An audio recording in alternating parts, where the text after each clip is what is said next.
Hello दोस्तों, राधे राधे। हम जा रहे थे टनकपुर को क्योंकि आज थी भैया भाभी की एनिवर्सरी। तो हम चले गए टनकपुर और रास्ते में हमने ले लिया था गिफ्ट।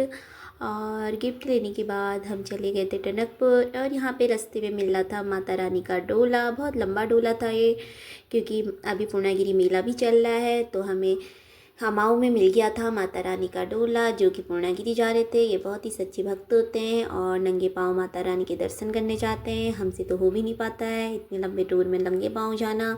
इनके अंदर एक अलग ही श्रद्धा देखने को मिलती है। आप देख सकते हैं कितना लंबा माता रानी का डोला जा रहा है। हमें यहाँ पे माता रानी के डोले के दर्शन भी हो गए थे और बहुत ही लंबा डोला है ये माता रानी का। और इसके बाद हम जाते रहे और थोड़ा बहुत ट्रैफिक भी था देखने को मिला रास्ते में, और ठंडी ठंडी हवा भी चल रही थी क्योंकि शाम का टाइम था। दिन में तो इतनी धूप में कौन सफ़र करेगा। हम शाम को निकल पड़े थे टनकपुर की ओर और हम जाते जाते पहुंच गए हैं यहाँ पे जगपुला पुल। एक यहाँ पे पुराना पुल भी है और एक नया पुल है। ये पुराना पुल पहले टूट चुका था तो इसके बाद नया पुल बनाया गया। और देख सकते हैं आप यहाँ पे एक बहुत बड़ा हाईवे का कुछ बन भी रहा है। नेपाल को जाने वाला कुछ रास्ता बनाया जा रहा है, पता नहीं कब कंप्लीट होगा ये बन के। और इसके बाद हम ये देख सकते हैं आप यहाँ पे कुछ रोड वगैरह बनेगी, मतलब बाईपास वगैरह। और इसके बाद हम पहुँच गए आर्मी कैंटीन के वहाँ पे। ये आर्मी कैंटीन का जंगल है। यहाँ पे भी बहुत अच्छी ठंडी ठंडी हवा चल रही थी। बहुत अच्छा लगता है शाम को यहाँ पे कुछ जाना। बहुत अच्छा मौसम था शाम का, बहुत सुंदर लग रहा था, ठंडी ठंडी हवा लग रही थी। और यहाँ पे हम आर्मी कैंट पहुँच गए थे और साथ ही साथ फिर हम आगे को बढ़ते गए। और साथ में हर्षित फिर पहले तो दादा के संग आगे बैठा था, फिर इसने मम्मा चाहिए थी तो ये मेरे संग पीछे वाली सीट में आ गया और यहाँ पे बैठ के बाहर देखने लगा मज़े से।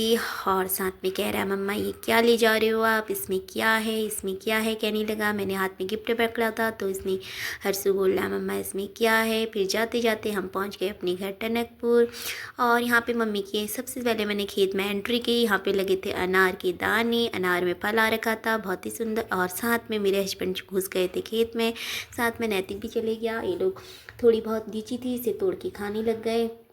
लीची तो पहले ख़त्म हो गई थी, एक दो थोड़ी बहुत बची हुई थी पेड़ में तो ये ताज़ी ताज़ी खाने लगे। इसके बाद नैतिक को यहाँ पे व्हील चेयर मिली तो इसने कहा मैं इसे चलाता हूँ, तो यहाँ पे ये व्हील चेयर चलाने लग गया। पीछे से मेरा एक काना भी धक्का मारने लग गया और ये व्हील चेयर यहाँ पे चला रहा है। ये हमारे घर में ही रहती है क्योंकि एक विकलांग भैया है उनकी है, वो यहीं रख जाते हैं हमेशा। फिर इसके बाद मैंने अपने मम्मी लोग की फुलवाड़ी की थोड़ी सी वीडियो बना ली। बहुत सुंदर तुलसी हो रही थी इस बार, बहुत सुंदर गार्डन देखने को मिला। थोड़ी मेहनत वगैरह करी होगी तो बहुत अच्छे अच्छे प्लांट वगैरह लगा रखे थे, फूल वगैरह लगाए थे क्योंकि मंदिर के लिए चाहिए होते हैं इसलिए। और इसके बाद मैंने अंदर एंट्री करी तो यहाँ पे डेकोरेशन कर रखा था भाभी ने, बहुत सुंदर डेकोरेशन कर रखा था। आज उनकी एनिवर्सरी थी तो इसके बाद हमने केक वगैरह भी आ गया था और हमारे कान्हा जी भी आ गए थे। हम जब भी कोई भी सेलिब्रेशन करते हैं यहाँ तो हम कान्हा जी को ज़रूर अपने साथ रखते हैं क्योंकि कान्हा जी भी हमारे घर के सदस्य हैं। तो सभी सदस्य आ चुके थे और जितने लोगों को बुलाया था सब आ गए थे। तो यहाँ पे हमारे कान्हा जी को भी रखा गया था। और साथ में हमारा जो घर में लट्टू गोपाल कान्हा है वो कह रहा था जल्दी से मैं केक काटता हूँ। उसके बाद हमने पार्टी खाई।